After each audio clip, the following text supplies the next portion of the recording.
un tag spécial Saint-Valentin. Alors je sais, j'aurais pu vous le publier pile poil le jour de la Saint-Valentin, mais il y avait le livre du 13, donc du coup j'ai attendu un peu, du coup je vous le fais maintenant et j'espère que ça vous plaira. Alors juste, vous me direz en commentaire si vous trouvez que la qualité de la vidéo est bien, moins bien, le son, tout ça, parce que là je teste ma toute nouvelle caméra, je suis super contente et j'espère qu'elle marche vraiment aussi bien que l'appareil que j'utilisais mais qui était à ma mère et non à moi, donc c'était un peu plus compliqué. Donc du coup voilà, j'espère que ça sera tout aussi bien et que du coup vous apprécierez toujours autant mes vidéos avec cette toute nouvelle caméra que j'aime déjà.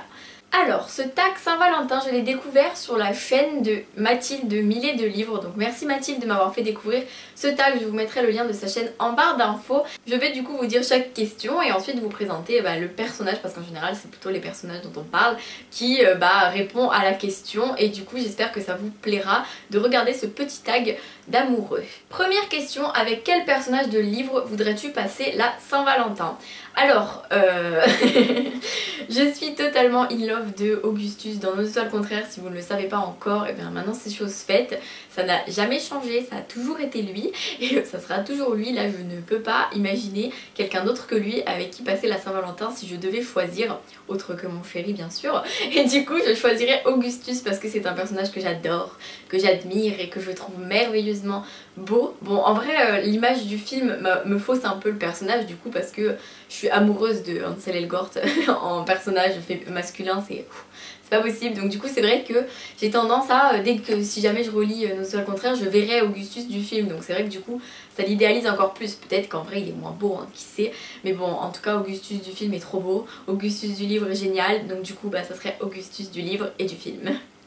Question numéro 2. À qui enverrais-tu une jolie carte d'amour? Alors, je pense que j'enverrai une jolie carte d'amour à Sirius Black. Je sais, c'est un petit peu bizarre, mais Sirius Black, je pense que c'est un des premiers personnages de livres et de films, enfin plutôt de livres on va dire, que j'ai vraiment directement adoré, apprécié. Un personnage tellement gentil et humain, sauf que bon, c'est vrai qu'il est un petit peu vieux pour moi. Donc du coup je me contenterai de lui envoyer une carte d'amour pour lui dire à quel point je l'admire et je l'adore, et à quel point c'est une personne merveilleuse, même si je vais pas spoiler.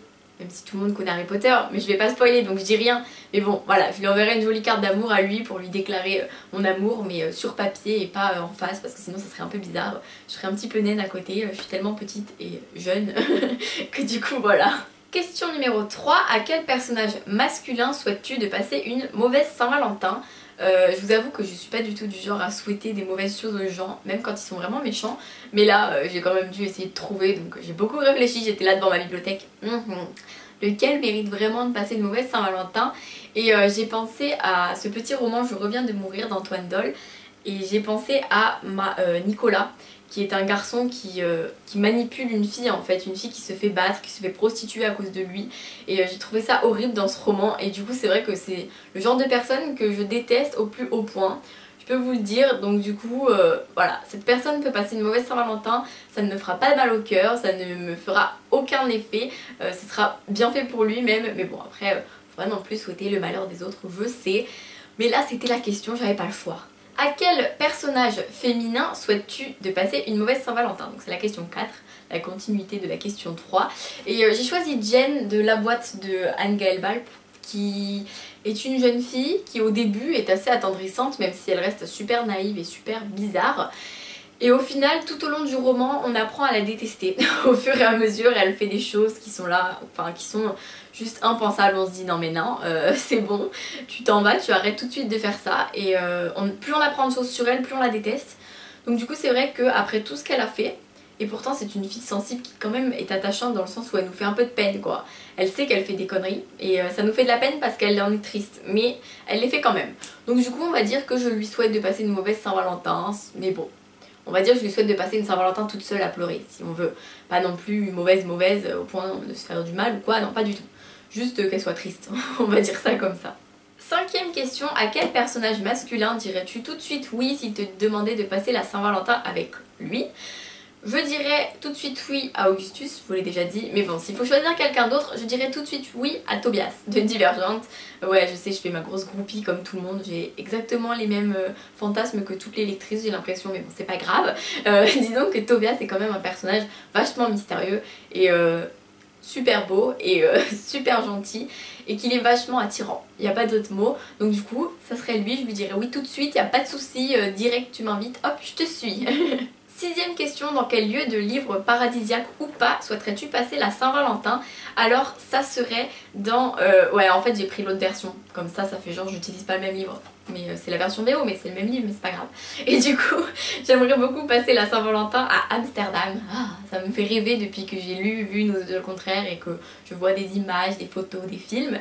Et en plus, dans le restaurant où ils vont, là où il y a le champagne rempli d'étoiles, alors là... le rêve, je veux passer ma Saint-Valentin là-bas. Hein? Septième question, quel livre représente le mieux la Saint-Valentin pour toi? Et donc quel livre aimerais-tu lire le soir de la Saint-Valentin? J'ai eu beaucoup de mal à répondre à cette question parce que en général dans les livres d'amour il y a toujours des petits trucs qui vont pas, qui font que c'est plus ou moins romantique. Du coup j'ai pensé à Flocon d'amour, mais sauf que c'est quand même un recueil plutôt destiné à Noël, des histoires d'amour de Noël. Donc du coup c'est vrai que ça marche moins niveau Saint-Valentin, mais je pense quand même que ça serait pas mal parce que c'est des histoires d'amour, donc du coup ça peut que faire du bien le soir de la Saint-Valentin, surtout pour les gens qui sont par exemple seuls le soir de la Saint-Valentin.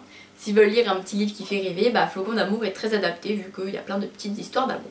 Et huitième question, sinon toi en vrai comment passes-tu la Saint-Valentin cette année?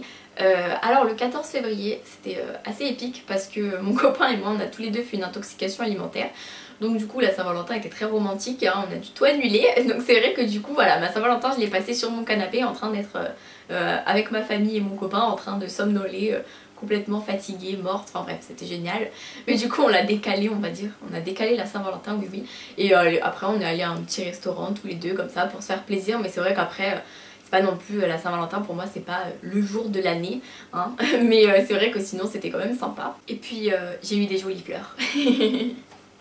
Ça y est, la vidéo est terminée, j'espère que ça vous a plu. En tout cas je suis très heureuse de l'avoir faite et j'espère que vous avez passé une jolie Saint-Valentin. N'hésitez pas à me la raconter si vous avez envie, hein. Moi j'adore lire ça. Même si vous avez passé la Saint-Valentin toute seule avec un bon livre, bah racontez-moi votre histoire d'amour avec votre livre, ça sera tout aussi romantique. Voilà, j'espère que cette vidéo vous a plu. Je vous dis à très bientôt pour une nouvelle vidéo. J'espère qu'il y en aura une samedi.